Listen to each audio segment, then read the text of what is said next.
Muling tinak naman ng Armed Forces of the Philippines ang pagprotekta sa mga teritoryong pagmamay-ari ho ng Pilipinas. Kabilang narito ang ating isla sa West Philippine Sea at ang Benham Rise. Samantala, go signal na lamang po ang inaantay ng AFP kaugnay sa pagsasagawa ng mapping survey sa Benham Rise. Si Julius Disamboron sa detalye. Para sa sandatahang lakas ng Pilipinas, maninindigan sila sa kanilang tungkulin na protektahan ang mga teritoryo ng bansa. Kabilang na dito ang pagbabantay sa mga dalampasigan at kalupaan ng Pilipinas, gaya sa mga isla sa West Philippine Sea. Pero sa ngayon, ang tanging na lamang daw hinihintay ng Armed Forces of the Philippines ang go signal para maumpisahan ang pagpapatrolya kaugnay naman sa gagawing mapping survey sa Benham Rise. Your Armed Forces of the Philippines is a professional organization.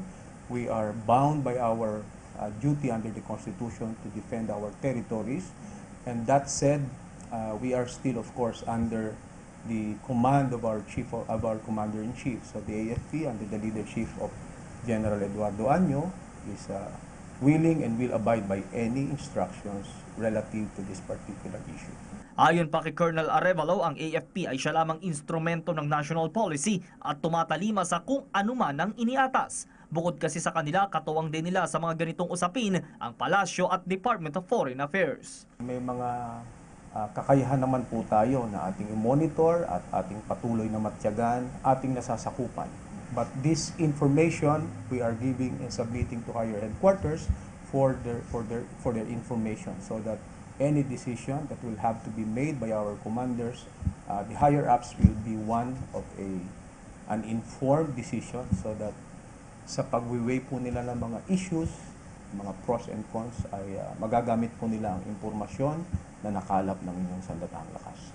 Nauna namang binanggit ni AFP spokesperson Brigadier General Restituto Padilla na nakahanda anumang oras ang militar na tumugon sa atas ng Pangulong Rodrigo Duterte na magsagawa ng survey sa Benham Rise na sakop ng 200 exclusive economic zone ng bansa.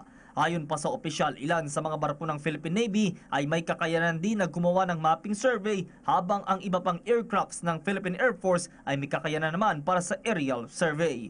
Para sa PTV News, Julius Disamboron. Samantala, umaasa naman ang Armed Forces of the Philippines o AFP na magkaroon ngayon ng mas mahigpit na kontrol ang National Democratic Front sa kanilang field unit para sa ikatatagumpay ho ng usapang pangkapayapaan. Ayon kay Public Affairs Office Chief ng AFP na si Colonel Edgard Arevalo, ang kontrol sa kanilang unit ay kailangan upang maiwasan ang pag-atake sa mga inosenteng sibilyan at mga sundalo. Matatandaang ilang sere ng pag-atake ang ginawa ng New People's Army sa mga komunidad at sundalo noong nakaraang buwan. Ito nagtulak kay Pangulong Rodrigo Duterte upang suspindihin ang usapang pangkapayapaan.